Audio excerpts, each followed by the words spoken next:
Capítulo 13. No sepa tu mano izquierda lo que da tu mano derecha.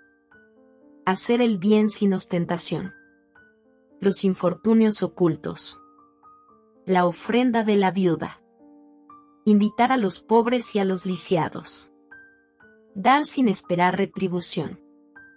Instrucciones de los espíritus, la caridad material y la caridad moral. La beneficencia. La piedad.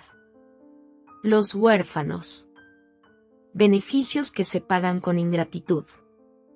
Beneficencia exclusiva. Hacer el bien sin ostentación. 1. Tened cuidado de no practicar las buenas obras delante de los hombres para que éstos las vean, de lo contrario no recibiréis la recompensa de vuestro Padre que está en los cielos. Por lo tanto, cuando des limosna, no hagas sonar la trompeta delante de ti, como hacen los hipócritas en las sinagogas y en las calles, para ser honrados por los hombres. En verdad os digo, que ellos ya han recibido su recompensa. Tú, en cambio, cuando des limosna, que no sepa tu mano izquierda lo que hace tu mano derecha, para que la limosna permanezca en secreto, y tu Padre, que ve lo que ocurre en secreto, te recompensará. San Mateo 6:1-4. 2. Cuando Jesús descendió del monte, lo siguió una gran multitud. En ese momento, un leproso fue a su encuentro y lo adoró, diciendo: Señor, si quieres, puedes curarme. Jesús extendió su mano, lo tocó y dijo: Quiero, queda curado. Y al instante la lepra fue curada. Entonces Jesús le dijo: Mira, no se lo digas a nadie, sino ve a mostrarte ante los sacerdotes, y presenta la ofrenda que prescribió Moisés, para que les sirva de testimonio. San Mateo 8:1-4. 3. Hacer el bien sin ostentación es un gran mérito. Ocultar la mano que da es más meritorio aún. Esto último constituye la señal indiscutible de una importante superioridad moral, porque para ver las cosas desde un punto de vista más elevado que el del común de las personas, es preciso hacer abstracción de la vida presente e identificarse con la vida futura. En una palabra, es necesario ubicarse por encima de la humanidad, a fin de renunciar a la satisfacción que deriva del testimonio de los hombres, y mantenerse en espera de la aprobación de Dios.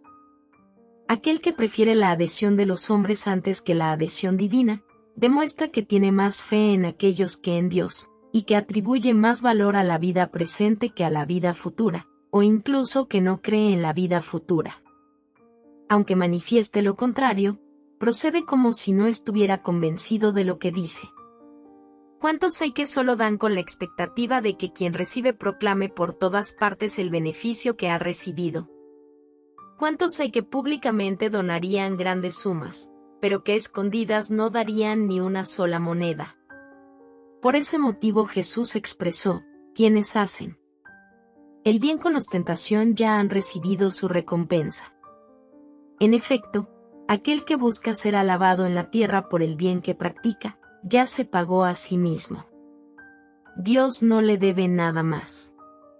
Solo le queda recibir una sanción por su orgullo. Que la mano izquierda no sepa lo que da la mano derecha es una imagen que caracteriza admirablemente la beneficencia hecha con modestia.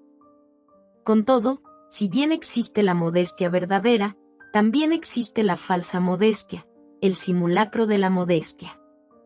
Hay personas que ocultan la mano que da, pero que tienen el cuidado de dejar una parte a la vista, y miran alrededor suyo para verificar si alguien los ha visto ocultarla. Es una indigna parodia de las máximas de Cristo. Si los benefactores orgullosos son despreciados entre los hombres, ¿qué no sucederá delante de Dios? También ellos ya han recibido su recompensa en la tierra. Los han visto, y están satisfechos por ello. Eso es todo lo que tendrán. ¿Cuál será, entonces, la recompensa de aquel que hace pesar sus beneficios sobre quien los recibe, que en cierto modo lo obliga a dar muestras de reconocimiento, que le hace notar su posición al realzar el precio de los sacrificios que se impone para beneficiarlo? Oh, Para ese ni siquiera existe una recompensa terrenal, porque se ve privado de la tierna satisfacción de oír que bendicen su nombre, y ese es el primer castigo para su orgullo. Las lágrimas que enjuga por vanidad, en vez de ascender hacia el cielo, caen sobre el corazón del afligido y le provocan una llaga. El bien que practicó no le produce provecho alguno, pues se lamenta de haberlo realizado. En esas condiciones, el beneficio es como una moneda falsa, no tiene valor. La beneficencia practicada sin ostentación es doblemente meritoria. Además de ser caridad material, es caridad moral, pues protege la susceptibilidad del beneficiado, le hace aceptar el beneficio sin afectar a su amor propio, y salvaguarda su dignidad humana, ya que aceptar un servicio es muy distinto que recibir una limosna. Ahora bien, quien convierte el servicio en limosna, por la manera en que lo presta, humilla a quien lo recibe, y siempre hay orgullo y maldad cuando se hace objeto de humillación a un semejante. La verdadera caridad, por el contrario, es delicada, y se las ingenia para disimular el beneficio y evitar incluso las simples apariencias que pudieran causar alguna molestia, dado que las dificultades morales aumentan el sufrimiento generado por la necesidad. La verdadera caridad sabe encontrar palabras tiernas y afectuosas que predisponen favorablemente al beneficiado en relación con el benefactor, mientras que la caridad orgullosa lo abruma. La auténtica generosidad llega a lo sublime cuando el benefactor invierte los roles y encuentra medios para presentarse como beneficiado ante aquel a quien presta su servicio. Ese es el significado de las palabras: no sepa la mano izquierda lo que da la derecha. Los infortunios ocultos. 4. En medio de las grandes calamidades, la caridad se conmueve, y es posible observar generosos impulsos destinados a reparar los desastres. No obstante, a la par de esos desastres generales, existen miles de desastres individuales que pasan desapercibidos, tales como los de las personas que yacen postradas en un camastro, sin quejarse. Esos infortunios discretos y ocultos son los que la verdadera generosidad sabe descubrir, sin esperar que le reclamen su atención. ¿Quién es esa mujer de aspecto distinguido, ataviada con sencillez aunque con esmero, que se hace acompañar por una jovencita vestida también modestamente? Entra en una vivienda de sórdida apariencia, en la que sin duda la conocen, pues cuando ingresa la saludan con respeto. ¿A dónde se dirige? Sube hasta el desván, donde yace una madre de familia, rodeada de niños pequeños. Su llegada hace brillar la alegría en aquellos rostros demacrados. Es porque fue a aliviar todos sus dolores. Lleva lo que necesitan, sazonado con palabras tiernas y consoladoras, que hacen que sus protegidos, que no son profesionales de la mendicidad, acepten el beneficio sin sonrojarse. El padre está en el hospital, y en tanto aquel permanece allí, la madre no consigue abastecer sus necesidades. Gracias a esa buena mujer, aquellos pobres niños ya no sentirán frío ni hambre, concurrirán a la escuela con abrigo y, para los más pequeños, el seno que los amamanta no habrá de secarse. Si alguno de ellos se enferma, no le faltarán los cuidados materiales que pudiera necesitar. De ahí, la benefactora se dirige al hospital, para llevar al padre un poco de aliento, y tranquilizarlo sobre el estado de la familia.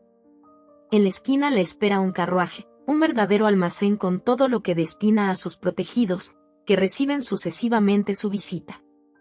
No les pregunta cuál es la creencia que profesan, ni cuáles son sus puntos de vista, pues para ella todos los hombres son hermanos e hijos de Dios. Concluido el recorrido, se dice a sí misma: comencé bien mi día. ¿Cuál es su nombre? ¿Dónde vive? Nadie lo sabe. Para los desdichados es un nombre que nada sugiere. No obstante, es el ángel de la consolación. Por la noche, un concierto de bendiciones en su favor se eleva hacia el Creador. Católicos, judíos, protestantes, todos la bendicen. ¿Por qué usa ese traje tan sencillo? Para no ofender a la miseria con su lujo. ¿Por qué se hace acompañar de su joven hija? Para enseñarle cómo se debe practicar la beneficencia. También su hija quiere hacer la caridad, pero ella le dice: ¿qué puedes dar, hija mía, si no tienes nada que te pertenezca? Si yo pusiera alguna cosa en tus manos para que la des a otros, ¿cuál será tu mérito? En realidad, seré yo quien haga la caridad. ¿Qué merecimiento tendrías por eso? No es lo justo. Cuando visitamos a los enfermos tú me ayudas a atenderlos. Ahora bien, dispensar cuidados ya es dar algo. ¿Consideras que no es suficiente? Nada hay más sencillo. Aprende a realizar tareas manuales, y confeccionarás prendas de vestir para esos niños. De esa manera darás algo que provendrá de ti misma. Así, aquella madre auténticamente cristiana forma a su hija en la práctica de las virtudes que Cristo enseñó. ¿Es espírita? ¿Qué importancia tiene eso? En su ambiente, es una mujer mundana, porque su posición lo requiere. No obstante, allí ignoran lo que hace, porque ella no busca otra aprobación que no sea la de Dios y la de su propia conciencia. En cierta ocasión, una circunstancia fortuita conduce a su casa a una de sus protegidas, que vendía manualidades. Cuando ésta la ve, reconoce a su benefactora, y la señora le ordena: guarda silencio. No se lo digas a nadie. Del mismo modo se expresaba Jesús. La ofrenda de la viuda. 5. Estaba Jesús sentado delante del arca de las ofrendas, y observaba cómo el pueblo echaba allí su dinero, cuando notó que muchas personas acaudaladas lo depositaban en abundancia. En eso llegó también una viuda pobre, que echó apenas 2 pequeñas monedas, que valían 10 centavos cada una. Entonces, Jesús llamó a sus discípulos y les dijo: en verdad os digo, que esta viuda pobre ha dado mucho más que todos los que pusieron previamente sus dádivas en el arca. Porque todos los demás dieron de lo que les sobra, mientras que ella dio de lo que le es necesario, incluso dio todo lo que tenía, todo lo que le quedaba para vivir. San Marcos, 12:41-44, San Lucas, 21:1-4. 6. Muchos se lamentan de que no pueden hacer todo el bien que quisieran, porque carecen de recursos suficientes, y si desean poseer riquezas, alegan que es para hacer un buen uso de ellas.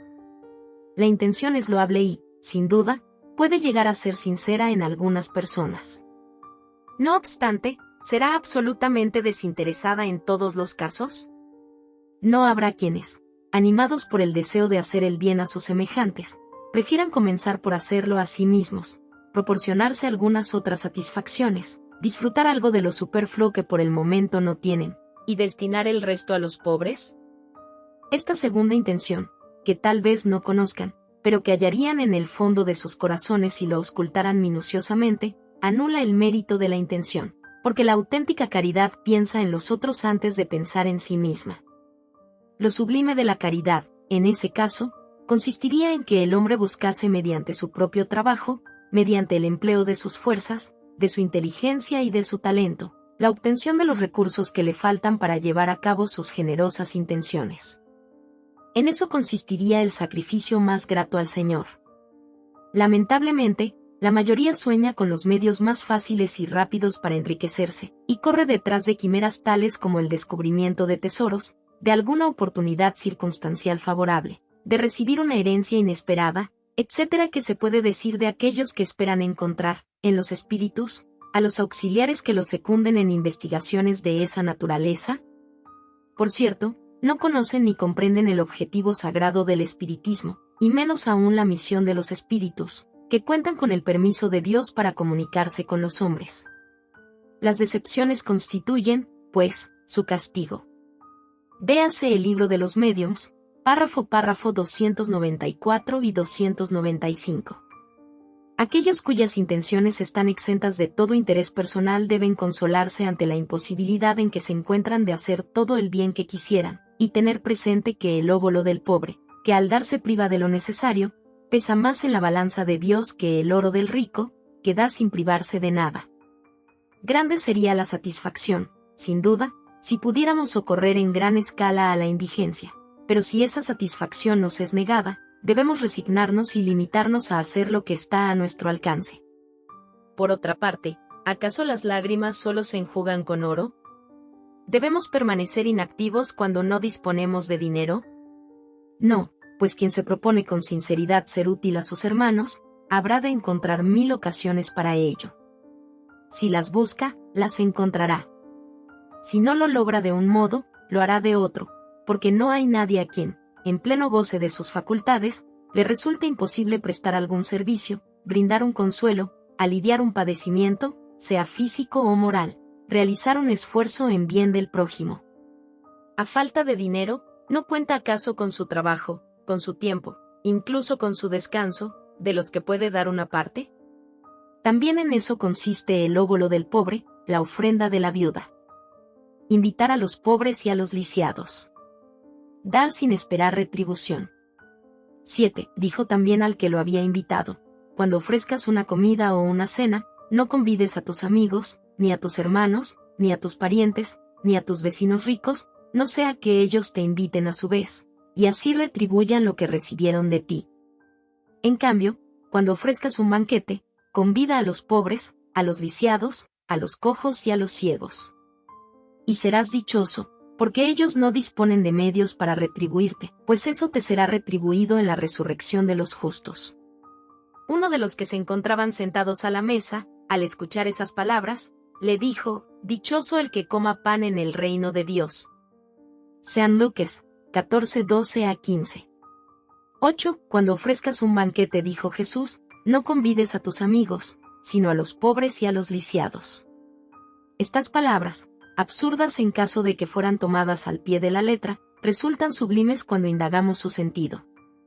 No es posible que Jesús haya querido decir que, en lugar de a los amigos, debemos reunir alrededor de nuestra mesa a los mendigos de la calle.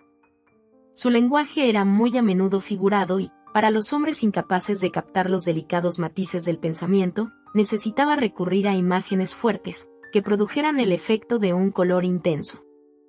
El fondo de ese pensamiento se revela en estas palabras: y serás dichoso, porque ellos no disponen de medios para retribuirte, lo cual quiere decir que no debemos hacer el bien teniendo en cuenta una retribución, sino tan solo por el placer de practicarlo.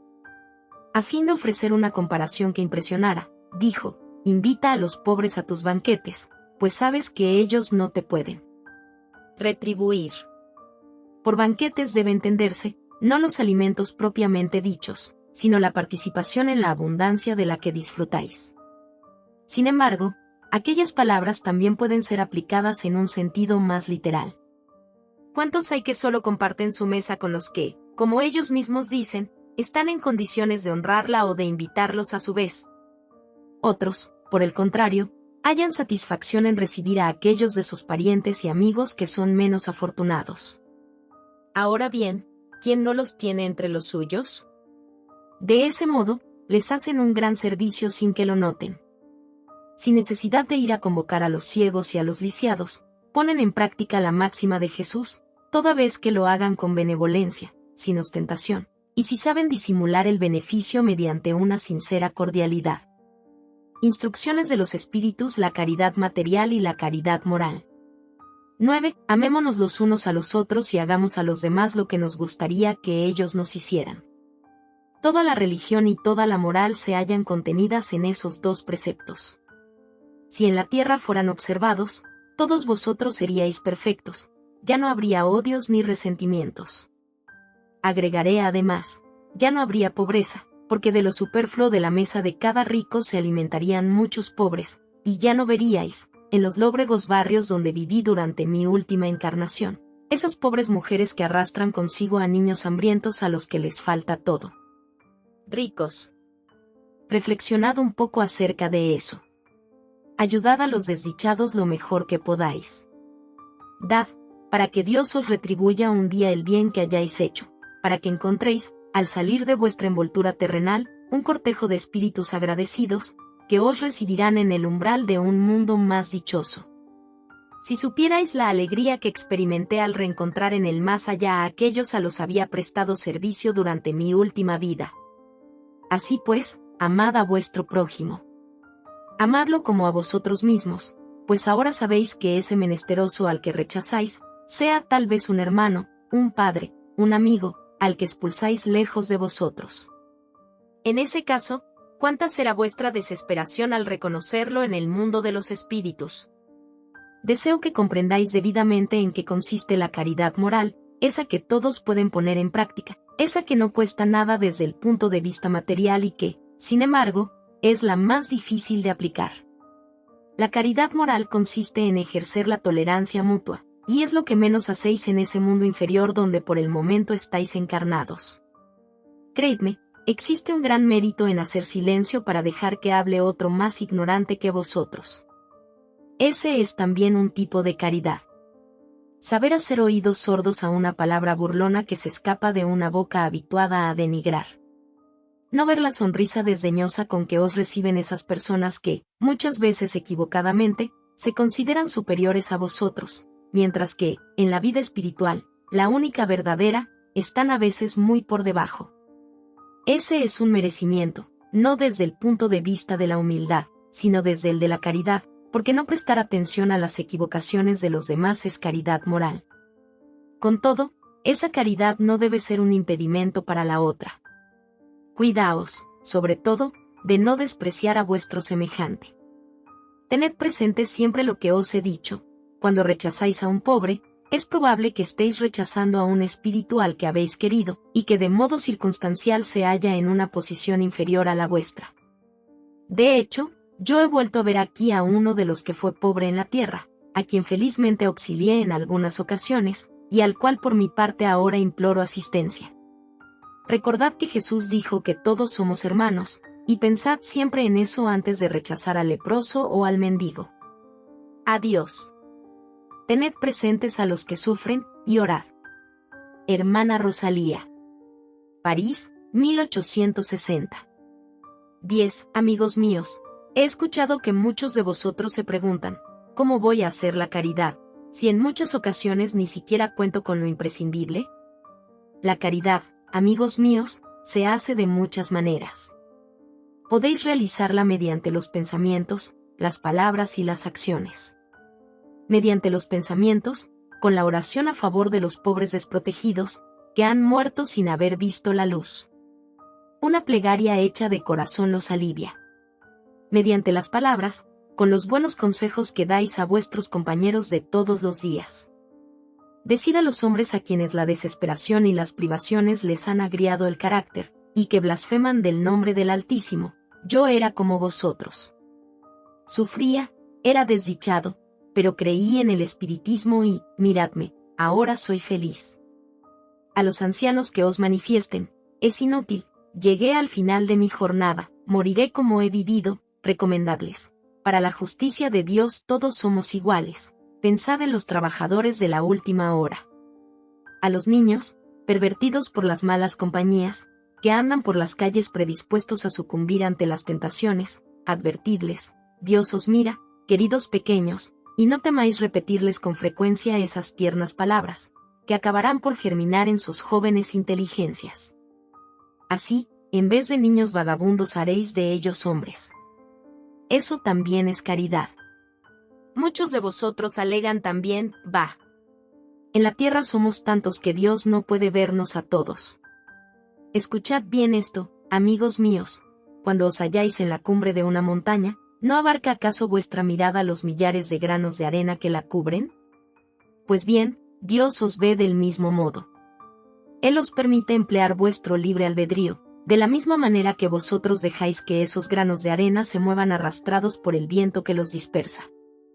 Con la diferencia de que Dios, en su infinita misericordia, ha depositado en el fondo de vuestro corazón un centinela alerta, que se denomina conciencia. Escuchadla, os dará únicamente buenos consejos. En aquellas ocasiones en que conseguís debilitarla, porque le oponéis una intención maligna, ella permanece en silencio.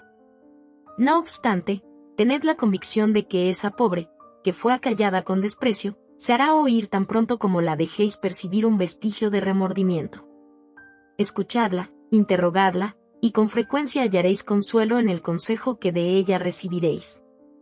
Amigos míos, a cada nuevo regimiento el general entrega un estandarte. Yo os doy como divisa esta máxima de Cristo: amaos los unos a los otros. Poned en práctica esa máxima, congregaos todos en torno a esa bandera, y alcanzaréis la felicidad y el consuelo. Un espíritu protector. León, 1860. La beneficencia. 11. La beneficencia, amigos míos, os dará en ese mundo los más puros y sutiles goces, los goces del corazón, que no son perturbados por el remordimiento ni por la indiferencia. Oh, si pudierais comprender cuánto de grande y placentero encierra la generosidad de las almas bellas, ese sentimiento que hace que miréis a los demás del mismo modo que os miráis a vosotros mismos, para quitaros con júbilo el abrigo y dárselo a vuestro hermano. Podríais tener, amigos míos, como única y grata ocupación, la de hacer felices a los demás. ¿Qué fiestas mundanas podríais comparar con esos alegres festejos en los que, como representantes de la divinidad, sois portadores de felicidad para esas humildes familias, que de la vida apenas conocen las vicisitudes y las amarguras? Festejos en los que veis semblantes mortificados que de pronto irradian esperanza, porque, como no tenían pan, esos desdichados escuchaban a sus hijitos que, ignorantes de que vivir es sufrir, gritaban insistentemente, en medio del llanto, estas palabras que se clavaban en los corazones maternos como un agudo puñal: tengo hambre, oh. Comprended qué placenteras son las impresiones de aquel que ve renacer la alegría donde hasta unos momentos antes solo había desesperación. Comprended cuáles son las obligaciones que tenéis para con vuestros hermanos. Ide al encuentro del infortunio. Ide sobre todo a socorrer las miserias ocultas, que son las más dolorosas. Ide, mis bienamados, y recordad estas palabras del Salvador: cuando vestís a uno de estos pequeñitos, tened presente que es a mí a quien vestís. Caridad. Palabra sublime que resume todas las virtudes. Tú conducirás a los pueblos hacia la felicidad. Al practicarte, crearán para ellos mismos infinitos goces en el futuro, y mientras se hallen exiliados en la tierra, tú serás su consuelo, tú serás el goce anticipado de las alegrías que disfrutarán más tarde, cuando se encuentren reunidos en el seno del Dios de amor. Fuiste tú, virtud divina, la que me proporcionaste los únicos momentos de felicidad que tuve en la tierra. Crean, mis hermanos encarnados, en la voz de este amigo que les dice: en la caridad debéis buscar la paz del corazón, el contento del alma, el remedio para las aflicciones de la vida. Oh, cuando estéis a punto de acusar a Dios, dirigid una mirada por debajo de vosotros. Observad cuántas miserias esperan alivio, cuántos pobres niños sin familia, cuántos ancianos sin una mano amiga que los ampare y les cierre los ojos cuando la muerte los reclame. Cuánto bien por hacer. Oh, no os quejéis. Por el contrario, agradeced a Dios y prodigad en abundancia vuestra simpatía, vuestro amor, vuestro dinero a todos los que, desheredados de los bienes de ese mundo, languidecen en el dolor y el aislamiento. Cosecharéis en la tierra muy tiernas alegrías, y más tarde, solo Dios lo sabe. Adolfo, obispo de Argel. Burdeos, 1861. 12. Sed buenos y caritativos, porque esa es la llave de los cielos, llave que está en vuestras manos. La felicidad eterna se encuentra contenida en este precepto: amaos los unos a los otros. El alma no puede elevarse en las regiones espirituales si no es a través de su consagración al prójimo, y solo encuentra dicha y consuelo en los impulsos de la caridad. Sed buenos, amparad a vuestros hermanos, dejad a un lado la horrible llaga del egoísmo. Si cumplís con ese deber se os abrirá el camino de la felicidad eterna.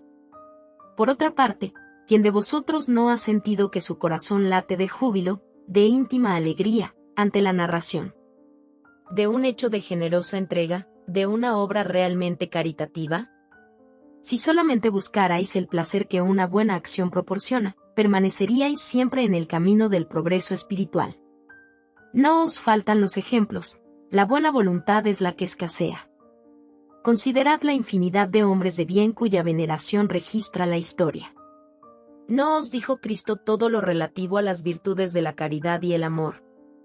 ¿Por qué dejar a un lado sus divinas enseñanzas? ¿Por qué cerrar los oídos a sus sublimes palabras, y el corazón a sus dulces máximas? Quisiera que los hombres dispensaran más interés, más fe, a las lecturas evangélicas. No obstante, desprecian ese libro, pues lo consideran un depósito de palabras vanas, una carta cerrada. Dejan en el olvido ese código admirable. Vuestros males provienen, de hecho, del abandono voluntario al que relegáis ese compendio de las leyes divinas. Así pues, leed esas páginas que irradian la abnegación de Jesús, y meditad acerca de ellas. Hombres fuertes, ceñid vuestras armas. Hombres débiles, convertid en armas la benevolencia y la fe que os caracterizan. Sed más persuasivos, tened más constancia en la propagación de vuestra nueva doctrina. Solo para estimular vuestra vigilancia y vuestras virtudes es que Dios permite que nos manifestemos entre vosotros.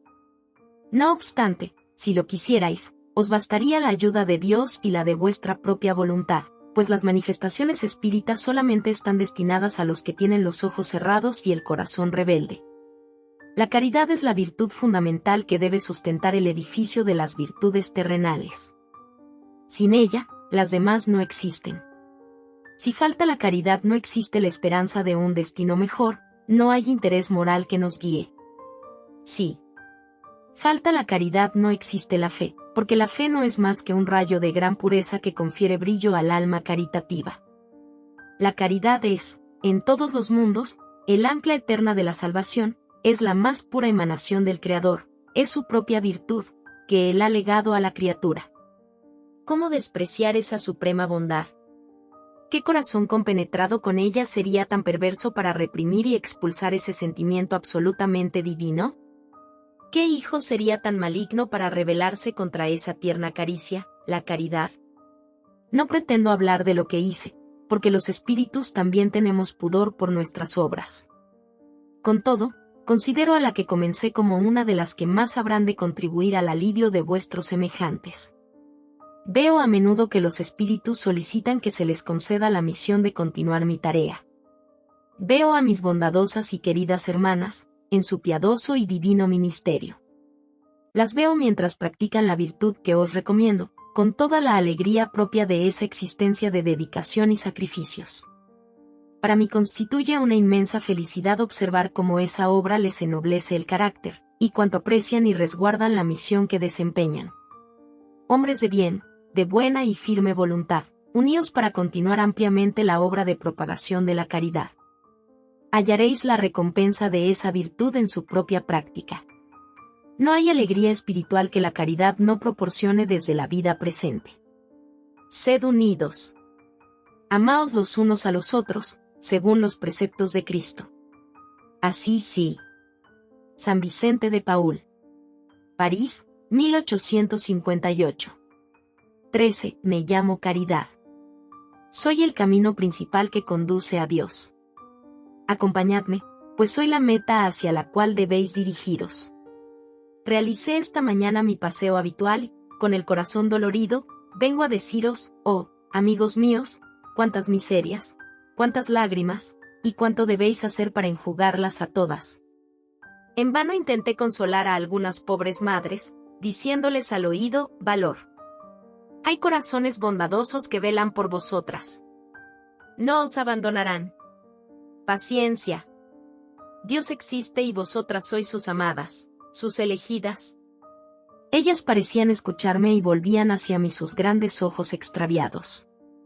Yo leía en esos pobres rostros que sus cuerpos, esos tiranos del espíritu, estaban hambrientos, y que si mis palabras aportaban alguna calma a sus corazones, no llenaban sus estómagos. Y volvía a repetirles, valor. Valor. Entonces, una pobre madre, muy joven todavía, que amamantaba a una criatura, la tomó en sus brazos y la alzó en el vacío, como si me rogara que protegiese a ese desdichado y pequeño ser que solo encontraba en aquel seno estéril una alimentación insuficiente. En otros lugares, amigos míos, he visto pobres ancianos sin trabajo y casi sin abrigo, víctimas de todos los padecimientos propios de la escasez, que avergonzados de su miseria, no se atrevían, porque nunca habían mendigado, a implorar la piedad de los transeúntes. Con el corazón inundado de compasión, yo, que nada tengo, me convertí en mendiga para ellos, y voy por todas partes estimulando la beneficencia, para inspirar pensamientos nobles a los corazones generosos y compasivos. Por eso estoy aquí, amigos míos, y os digo, muy cerca hay desdichados en cuyas cestas falta el pan, en sus fogones no hay fuego, ni cobertores en sus lechos. No os digo qué debéis hacer, dejo la iniciativa a vuestros generosos corazones. Si yo os indicara una línea de conducta, no habría mérito alguno en vuestra buena acción. Solo os digo, soy la caridad, y os tiendo las manos a favor de vuestros hermanos que sufren. Con todo, si pido también doy, y doy en abundancia. Os invito a un gran banquete, y les ofrezco el árbol donde todos os saciaréis. Observad qué hermoso es, como está rebosante de flores y de frutos. Id, recoged, tomad todos los frutos de ese hermoso árbol que se llama beneficencia.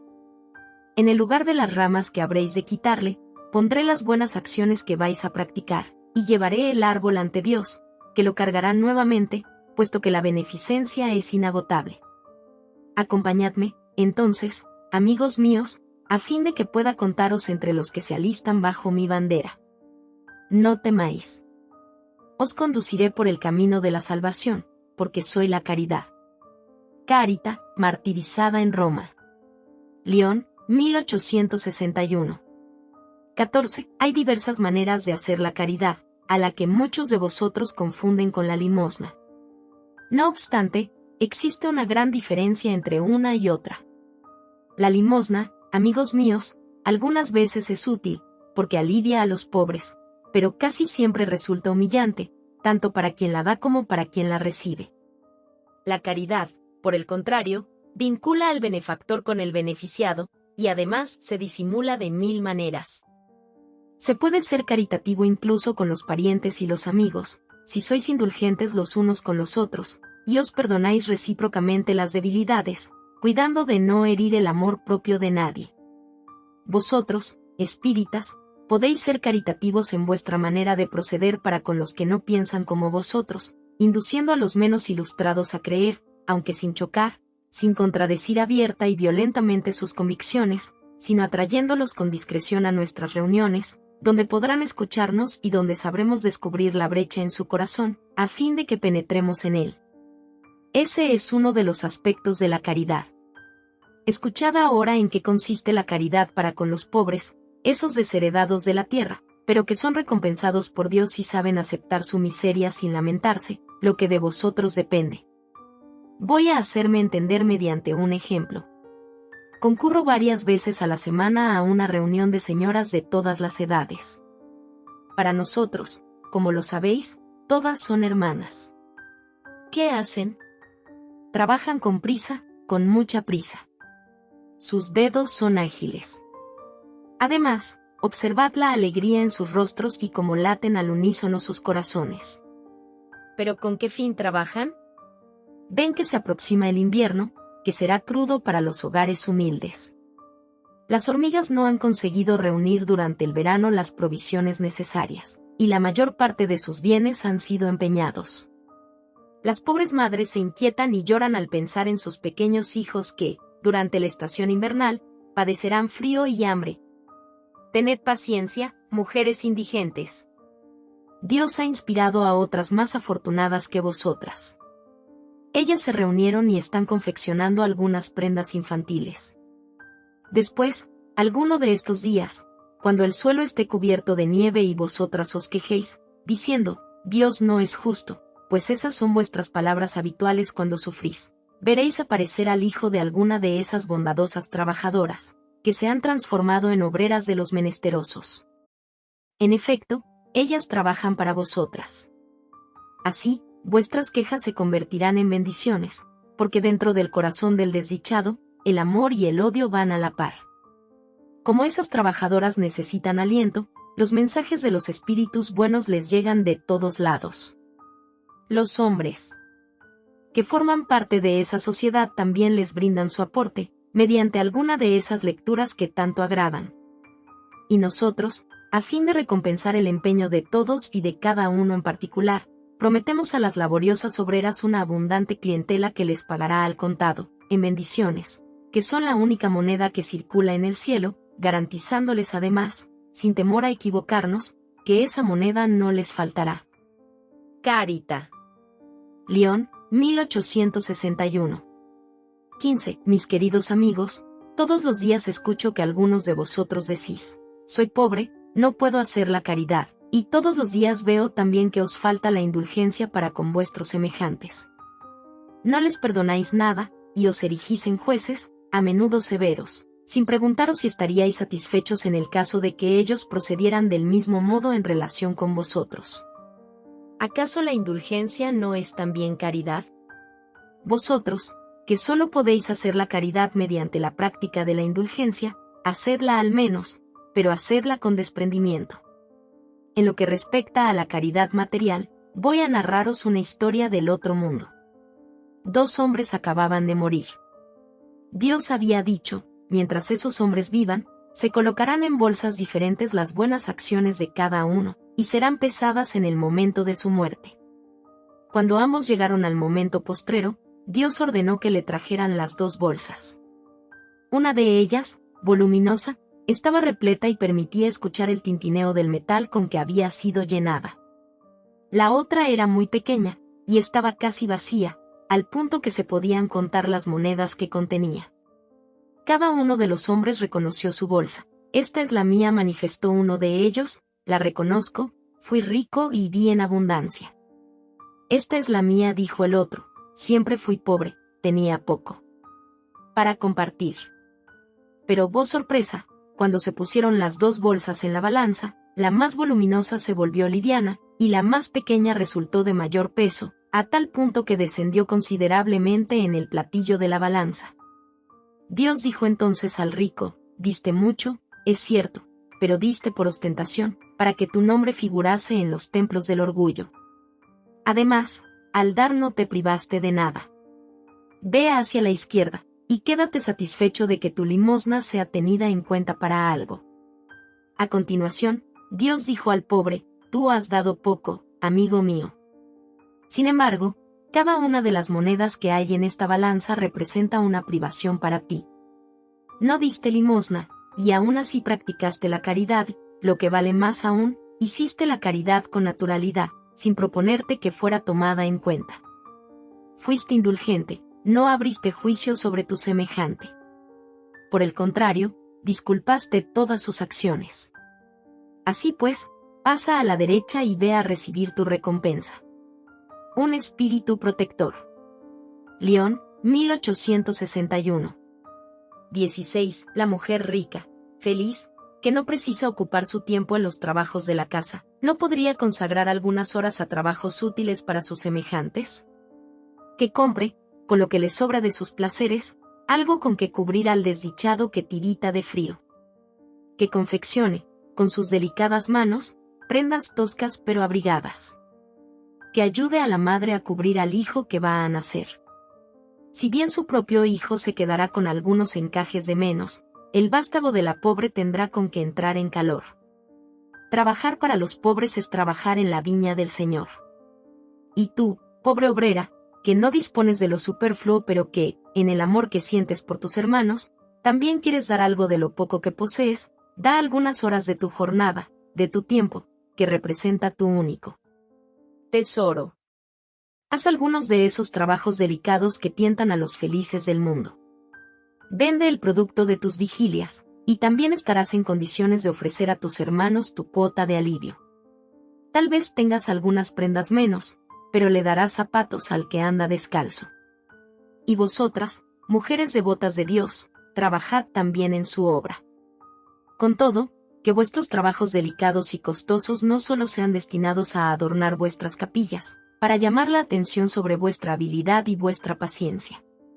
Trabajad, hijas mías, y que el producto de vuestras labores sea consagrado al alivio de vuestros hermanos en Dios. Los pobres son sus hijos bien amados. Trabajar para ellos es glorificar al Señor. Sed para los pobres la providencia, que dice, Dios da alimento a las aves del cielo. Que el oro y la plata que vuestras manos tejen, se transformen en ropas y alimentos para los que no los tienen. Haced eso, y vuestro trabajo será bendecido. Todos vosotros, que estáis en condiciones de producir y de dar, hacedlo. Dad de vuestra capacidad intelectual, ya de vuestra inspiración, ya de vuestro corazón, que Dios os bendecirá. Poetas, literatos, que no sois leídos más que por las personas mundanas, dad satisfacción a su ocio, pero que el beneficio de alguna de vuestras obras sea consagrado al alivio de los desdichados. Pintores, escultores, artistas de todos los géneros, vaya también vuestra inteligencia en auxilio de vuestros hermanos, no por eso será menor vuestra fama, y habrá algunos padecimientos menos. Todos podéis dar. Cualquiera que sea la clase a la que pertenezcáis, tenéis alguna cosa que podéis compartir. Sea lo que fuere que Dios os haya concedido, debéis una parte de lo que os dio a aquel a quien le falta lo necesario, porque si estuvierais en su lugar, mucho os gustaría que alguien compartiera con vosotros. Vuestros tesoros en el mundo serán algo más reducidos, pero vuestros tesoros en el cielo serán más abundantes. Allí recibiréis el céntuplo de los beneficios que hayáis sembrado en la tierra. Juan. Burdeos, 1861. La piedad. 17. La piedad es la virtud que más os aproxima a los ángeles. Hermana de la caridad, os conduce hacia Dios. A. Dejad que vuestro corazón se enternezca ante el espectáculo de las miserias y los padecimientos de vuestros semejantes. Vuestras lágrimas son un bálsamo que derramáis en sus heridas, y cuando a través de una dulce simpatía llegáis a infundirles la esperanza y la resignación, cuánto encanto experimentáis. Es verdad que ese encanto conlleva cierta amargura, porque nace junto a la desgracia. No obstante, así como no posee la acrimonia de los goces mundanos, tampoco es portador de las pungentes decepciones del vacío que esos goces dejan en pos de sí. Es un encanto cuya delicadeza penetrante regocija el alma. La piedad. Cuando se siente intensamente, la piedad es amor. El amor es devoción. La devoción es el olvido de uno mismo, y ese olvido, esa abnegación en favor de los que sufren, es la virtud por excelencia, la que el divino Mesías practicó durante toda su vida, la que predicó en su doctrina sagrada y sublime. Cuando esa doctrina sea restablecida en su primitiva pureza, cuando sea aceptada por todos los pueblos, llevará la felicidad a la tierra, y hará que reinen en ella la concordia, la paz y el amor. El sentimiento más apropiado para haceros progresar, aquel mediante el cual domináis en vosotros el egoísmo y el orgullo, aquel que predispone vuestra alma a la humildad, a la beneficencia y al amor al prójimo, es la piedad. Esa piedad que os conmueve hasta las entrañas cuando veis los padecimientos de vuestros hermanos, que os impulsa a tenderles la mano para socorrerlos y os arranca lágrimas de simpatía. Por consiguiente, nunca sofoquéis en vuestros corazones esa emoción celestial, ni procedáis como los egoístas empedernidos, que se apartan de los afligidos porque el espectáculo de sus miserias perturbaría durante algunos instantes su alegre existencia. Temed permanecer indiferentes cuando podáis ser útiles. La tranquilidad que se adquiere al precio de la indiferencia culposa es la tranquilidad del mar muerto, que oculta en el fondo de sus aguas el fango fétido y la putrefacción. Con todo, cuán lejos se halla la piedad de causar la perturbación y el disgusto ante los que se espanta el egoísta.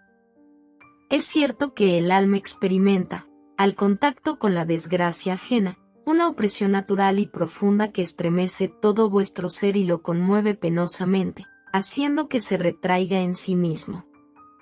Grande es, no obstante, la compensación cuando conseguís infundir valor y esperanza a un hermano en desgracia, que se enternece cuando una mano amiga aprieta la suya, y cuya mirada, húmeda por la emoción y el reconocimiento, se dirige a vosotros dócilmente, antes de elevarse hacia el cielo en agradecimiento por haberle enviado un consuelo, un amparo. La piedad es la melancólica pero celestial precursora de la caridad, es la primera de las virtudes que la tienen por hermana, y cuyos beneficios ella anticipa y dignifica. Miguel. Burdeos, 1862. Los huérfanos. 18. Hermanos míos, amad a los huérfanos. Si supieseis cuán triste es estar solo y abandonado, sobre todo durante la infancia. Dios permite que haya huérfanos para estimularnos a que nos pongamos en el lugar de sus padres. Qué divina caridad es ayudar a una pobre criatura abandonada, evitar que padezca hambre y frío, y orientar su alma para que no se pierda en el vicio. Quien tiende la mano a un niño desamparado es grato a Dios, porque comprende y practica su ley. Evaluad también que, muchas veces, el niño al que socorréis es alguien a quien quisisteis en otra encarnación. No obstante, si pudieseis recordarlo, ese socorro ya no sería caridad sino un deber. Así pues, amigos míos, cada ser que padece es vuestro hermano y tiene derecho a vuestra caridad, aunque no a esa caridad que hace daño al corazón, a esa limosna que quema la mano donde cae, porque a menudo vuestros óbolos tienen sabor amargo.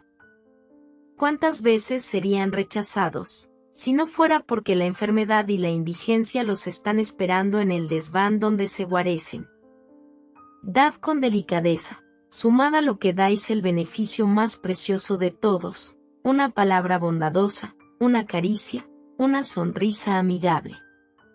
Evitad ese tono protector que equivale a revolver un cuchillo en el corazón que sangra, y considerad que al hacer el bien estáis trabajando por vosotros mismos y por los demás.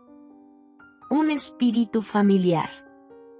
París, 1860. Beneficios que se pagan con ingratitud.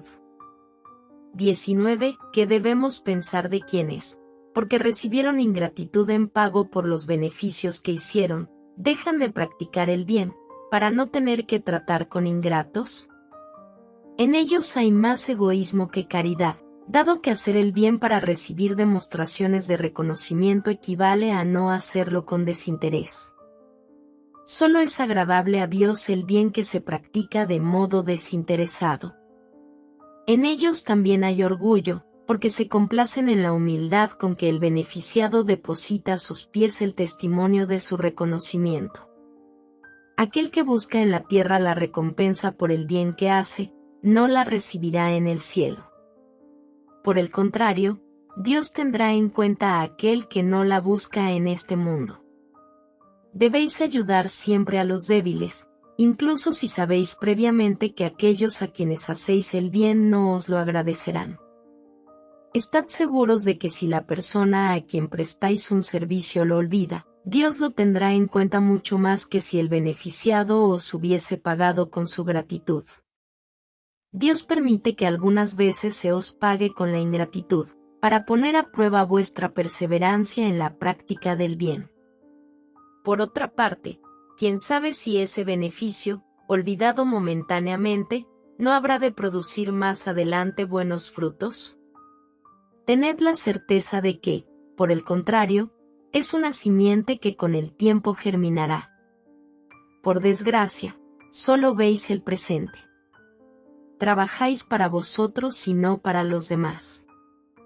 Los beneficios acaban por ablandar los corazones más empedernidos. Pueden quedar en el olvido en este mundo, pero cuando el espíritu se despoje de su envoltura carnal, se acordará de ellos, y ese recuerdo será su castigo. Entonces, lamentará su ingratitud, deseará reparar la falta, pagar la deuda en otra existencia, muchas veces aceptando incluso una vida dedicada a su benefactor. Así, sin que lo sospechéis, habréis contribuido a su adelanto moral y llegaréis a reconocer, posteriormente, la verdad de este principio: una ayuda jamás se desaprovecha. Por otra parte, también habréis trabajado para vosotros mismos, porque conquistaréis el mérito de haber hecho el bien con desinterés, sin dejaros desanimar por las decepciones. Ah, amigos míos, si conocieseis todos los vínculos que unen vuestra vida actual a vuestras existencias anteriores, si pudieseis captar con una sola mirada la innumerable cantidad de relaciones que ligan a los seres entre sí en bien del progreso mutuo, admiraríais mucho más aún la sabiduría y la bondad del Creador, que os permite volver a vivir para que lleguéis hasta Él. Un guía protector. Sens, 1862. Beneficencia exclusiva. 20. Es lícita la beneficencia, cuando se la practica exclusivamente entre personas que comparten la misma opinión, la misma creencia o el mismo partido. No, porque precisamente el espíritu sectario y partidista es el que se debe abolir, puesto que todos los hombres son hermanos. El verdadero cristiano ve solamente hermanos en sus semejantes. Por eso no intenta saber cuál es su creencia o su opinión, sobre lo que fuere, antes de socorrer al necesitado. Obedecería el precepto de Jesucristo, que prescribe amar incluso a los enemigos, alguien que rechazara a un desdichado por el hecho de que profesase una creencia diferente a la suya. Que lo socorra, pues, sin pedir cuentas a su conciencia, porque si es un enemigo de la religión, ese será el medio para hacer que la ame. En cambio, si lo rechaza, hará que la odie. San Luis, París, 1860.